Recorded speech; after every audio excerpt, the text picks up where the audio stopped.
जीवन में हर इंसान के सामने चुनौतियां आती हैं। कभी ये चुनौतियां छोटी होती हैं और कभी इतनी बड़ी कि पूरा जीवन हिला कर रख देती हैं। बाबा ने कहा है, सावधान, तेरे जीवन पर एक बड़ा संकट आने वाला है। लेकिन साथ ही बाबा की भविष्यवाणी हमें यह सिखाती है कि हर संकट के साथ कैसे एक नई ताकत छिपी होती है। तो इसीलिए क्रमांक के साथ में बने रहिएगा, क्योंकि आज का क्रमांक आपकी सारी मुश्किलों को हल करने वाला होने वाला है। आइए प्रारंभ करते हैं आज के इस दिव्य क्रमांक को। संकट क्या है? संकट वो समय है जब हमें लगता है कि सब कुछ बिखर जाएगा, लेकिन असली ताकत वही है जो हमें इन बिखरते हुए टुकड़ों को जोड़ने का हौसला देती है। जब हम संकट से डरते हैं तो हम अपनी शक्ति को खो देते हैं, लेकिन अगर हम इस संकट को एक अवसर की तरह देखें तो यही हमें मजबूत बनाता है। महाराज जी क्या कहते हैं? महाराज जी कहते हैं, समस्याओं का सामना करने की शक्ति यदि तेरे अंदर है तो हर परेशानी, चाहे वो कितनी भी बड़ी क्यों ना हो, तो उभर कर अपने जीवन को फिर से खड़ा करने में सक्षम हो पाएगा। इतिहास गवाह है कि जो लोग संकटों से नहीं डरे वे ही दुनिया में कुछ बड़ा कर पाए। जब दुनिया ने उन्हें गिराने की कोशिश की तब उन्होंने अपने इरादों को और मजबूत किया।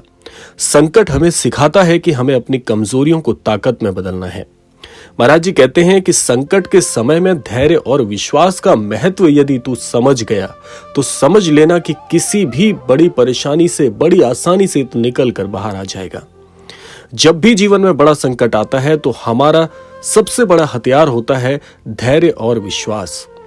धैर्य हमें समय देता है सोचने का और विश्वास हमें रास्ता दिखाता है। जब आपको लगे कि सब कुछ खत्म सा हो रहा है तब अपने अंदर के विश्वास को जगाएं। यह विश्वास ही आपको संकट के बादलों के पीछे छिपे उजाले तक लेकर जाएगा।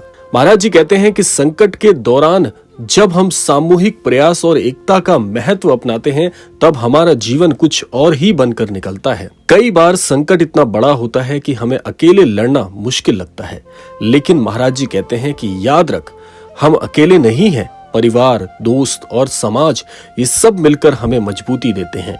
जब हम एक साथ आते हैं तो कोई भी संकट हमें हरा नहीं सकता। महाराज जी कहते हैं कि संकट के बाद आने वाला जो प्रकाश है वही तेरे जीवन में तुझे एक नए मार्ग पर लेकर जाता है। आइए जानते हैं कैसे। महाराज जी कहते हैं कि हर रात के बाद सुबह आती है, हर संकट के बाद एक नया अवसर भी आता है। हमें बस यही समझना है कि ये बुरा वक्त हमेशा के लिए नहीं है और ये घना अंधियारा जो अभी दिख रहा है ये तो एक नए उजाले से पूर्व की शांति है। अगर हम दृढ़ता से खड़े रहते हैं तो जीत हमारी ही होगी।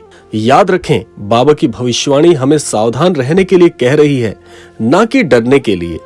महाराज जी कहते हैं, संकट आने वाला है, लेकिन क्या आप तैयार हैं उसका सामना करने के लिए? अपने अंदर की शक्ति को पहचानें, अपने डर को पीछे छोड़ें और दुनिया को दिखा दें कि आप हर चुनौती का सामना कर सकते हैं। सावधान रहें, लेकिन सकारात्मकता के साथ आगे बढ़ें, क्योंकि जब आप अपने अंदर के डर को हराते हैं तभी आप असली विजेता बनकर उभरते हैं। महाराज जी यही सिखाते हैं कि जीवन में चाहे कैसा ही दौर क्यों ना आ जाए, सच्चा मनुष्य वही है। ईश्वर की सबसे सर्वश्रेष्ठ कृति होने के नाते तेरा ये फर्ज बनता है कि दुख और सुख, धूप और छांव के इस प्रभाव में कभी भिन्नता मत कर। अपने अंदर की शक्ति को संजोए रख, सकारात्मक बने रहे और ईश्वर पर आस्था रख। ये तेरी जो दिव्य शक्तियां हैं, जो ईश्वर का आशीर्वाद है, महाराज जी का सानिध्य है, यही तेरी सबसे बड़ी शक्ति है इस मुश्किल दौर से बाहर निकलने के लिए। महाराज जी कहते हैं, सामान्य व्यक्ति तो वो होते हैं जो अच्छे समय का उपभोग करके अपने जीवन में स्वयं को महान समझते हैं, लेकिन विशिष्ट व्यक्ति वो होते हैं जो सुख के समय में सुख सा व्यवहार और दुख के समय में भी सुख सा व्यवहार बनाए रखते हैं। क्योंकि आप यदि सामान्य जीवन जीना चाहते हैं, आप यदि अन्यत्र लोगों की तरह इस धरा पर जन्म के साथ मृत्यु की प्रतीक्षा कर रहे हैं तो सही मायने में ये जीवन नहीं है। हर व्यक्ति को ईश्वर ने एक परम उद्देश्य से भेजा है।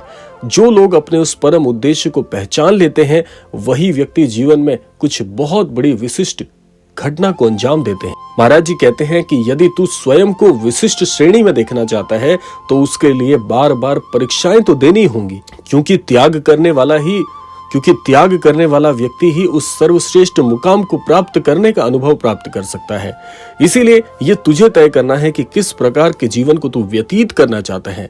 महाराज जी कहते हैं कि आज यदि तू परीक्षा दे रहा है, यदि बार बार कष्टों को झेल रहा है, लेकिन फिर भी सन्मार्ग की ओर है, तो ये समझ लेना कि यह सबसे बड़ा संकेत है मेरा तुझे कि तुझे पदभ्रष्ट नहीं होने दिया।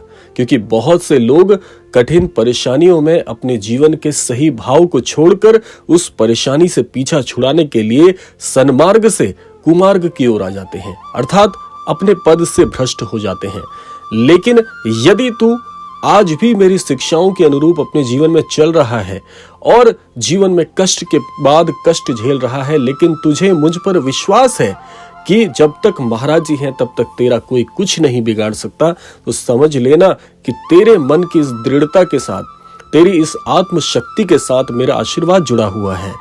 नहीं तो बुरे से बुरे समय में व्यक्ति अपने पद को छोड़कर कई कुमार्ग की ओर बढ़ जाता है। यही तो मेरी शक्ति है, यही तो मेरा विश्वास है जो तेरे हृदय में एक पुंज की तरह प्रज्वलित हो रहा है। महाराज जी आगे कहते हैं कि जो लोग कठिन समय में भी मुझसे दृढ़ भक्ति बनाए हुए हैं, मैं उन्हीं के लिए तो परम कल्याण की कामना करता हूँ। ऐसे व्यक्ति को जीवन में उभारना ही तो मेरा कर्तव्य है। और बहुत से लोग एक बात पूछते रहते हैं कि महाराज जी कहाँ निवास करते हैं, लेकिन इस क्रमांक के माध्यम से मैं आपको एक स्पष्ट वाक्य के माध्यम से बताना चाहूंगा कि महाराज जी सृष्टि के कण कण में व्याप्त हैं। हर कण में आपको महाराज जी की छटा दिखाई देगी। इसके लिए आपको सहृदय महाराज जी को पुकारना होगा, महाराज जी को याद करना होगा। जब आप सहृदय महाराज जी से जुड़ते हैं तो आप पाते हैं कि हर स्वरूप में तो महाराज जी का दर्शन है, महाराज जी कहाँ नहीं है। इसीलिए इसके लिए आपको दिव्य दृष्टि की प्राप्ति करने की आवश्यकता नहीं है। इसीलिए आपको हृदय में प्रेम जागृत करने की शिक्षा महाराज जी हर क्रम के माध्यम से देना चाहते हैं। ये ठीक वैसे ही है कि जैसे महाराज जी अपने मुखारविंद से आपको ये समझाना चाहते हैं कि तू किसे खोज रहा है। तेरी खोज के अंदर ही तो मेरी विद्यमानता है। जहां तू मुझे खोज रहा है मैं वही हूं, बस तेरा विश्वास अडिग होना चाहिए। मुझे पहचानने के लिए, मेरे स्वरूप को समझने के लिए तू क्यों यूं ही भटक रहा है। तेरे जीवन की एक एक श्वास में तो मैं व्याप्त हूं। इसीलिए महाराज जी इस बात को समझाना चाहते हैं कि व्यर्थ की खोज में मत निकल, स्वयं की खोज कर। मेरी खोज, मेरी जो विद्यमानता है वो तुझे अनुभव जरूर हो जाएगी।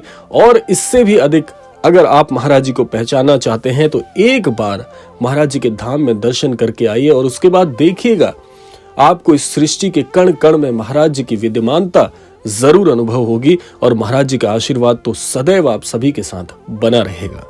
तो ये था आज का अद्भुत क्रमांक। आशा करते हैं क्रमांक आप सभी के लिए बहुत बहुत फलदायी हो। इसी कामना के साथ समय आ गया है विदा लेने का भी, और विदा लेने से पूर्व समय है रोजाना की प्रार्थना का। यही प्रार्थना करना चाहूंगा कि श्री महाराज जी सभी को सन्मति और सद्बुद्धि की प्राप्ति कराएं और इस संपूर्ण सृष्टि का, इस संपूर्ण लोक का कल्याण हो। इसी कामना के साथ विदा लेते हैं, मिलते हैं अगले क्रमांक में। तब तक के लिए जय श्री राम, जय गुरुदेव, जय उत्तराखंड।